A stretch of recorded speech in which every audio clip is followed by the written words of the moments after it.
నువ్వు మనుషులలో నేను ఎక్కడ నువ్వు ఇట్లా ఇట్లా వెలుగులాడి ఇట్లా పోరాడి ఆ ఫైటింగ్ ఆ పవర్ ని ఆ నేచర్ నేను ఎక్కడా చూడలేదు. అందుకే స్టన్ అయిపోయి ఏమవుతానంటే నీ పేరు ఏంటి షాక్ అయిపోయాడు. నేను ఇట్లాంటి వ్యక్తిని నేను ఎక్కడ చూడలేదు. నేను వెళ్ళిపోవాలని నేను నా టైం అయిపోయిందని చెప్తున్నా, నీ యొక్క జోన్ లోనికి నన్ను తెచ్చేంత వరకు నువ్వు నన్ను వదిలిపెట్టాను. నీ మనస్సుని బండ కంటే గట్టిగా నువ్వు తీసుకోవాలి. దేన్ని నువ్వు ఫోకస్ ని, నువ్వు ఛాలెంజింగ్ టైం ని, నువ్వు ఛాలెంజింగ్ డ్రీమ్ ని నువ్వు పొందేంత వరకు నువ్వు నిలబడితే కొంతవరకే అది నిన్ను గెలిచినట్టు యాక్షన్ చేస్తుంది. కొంతవరకే నీ యొక్క లైఫ్ అంతా స్పాయిల్ అయిపోయినట్లు నీకు అనిపిస్తుంది. కానీ నువ్వు అట్లనే నిలబడితే, నువ్వు అదే విధంగా నిలబడితే తర్వాత నుంచి నువ్వు చూస్తావు. ఏమవుతుందో నువ్వు చూస్తావు, ఎట్లా మారిపోతుందో నువ్వు చూస్తావు.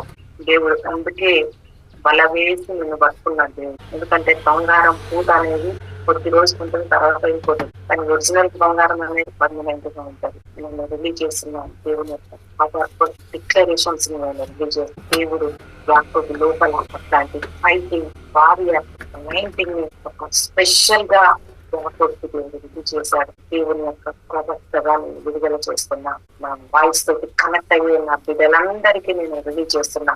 దేవుని యొక్క ఆత్మను లోపల అంత డీప్ లెవెల్స్ లో నేను దాన్ని చొచ్చుకొని వెళ్ళేటట్టు మనం ఆయన పవర్ని విడుదల చేస్తున్నాను, రిలీజ్ చేస్తున్నా.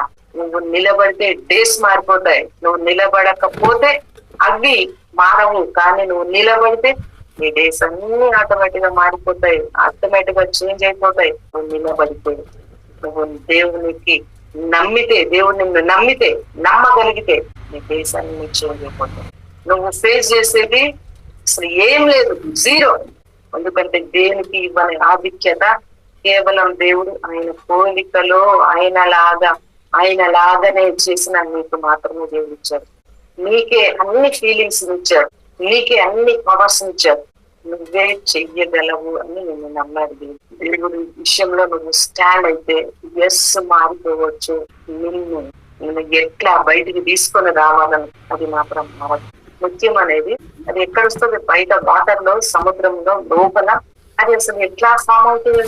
అదేదో ఒక స్టోన్ లాగా మనం తీసుకునేది. అది లోపల ఉన్న ఆ అట్మాస్ఫియర్ కు గేట్ అవుతుంది. అది ఆ షెల్ లోపల, ఆ లోపల దానికి ఇరిటేషన్ వచ్చి, షెల్ లోపల ఇరిటేషన్ వచ్చి, అది ఆ తర్వాత ఆ ఇరిటేషన్ ఒక లిక్విడ్ లాగా ఫామ్ అయ్యి అదే తర్వాత ఒక అందమైన ముత్యం లాగా బయటకు వస్తుంది. రఫ్ ఏరియాలో నుంచి అంత అందమైన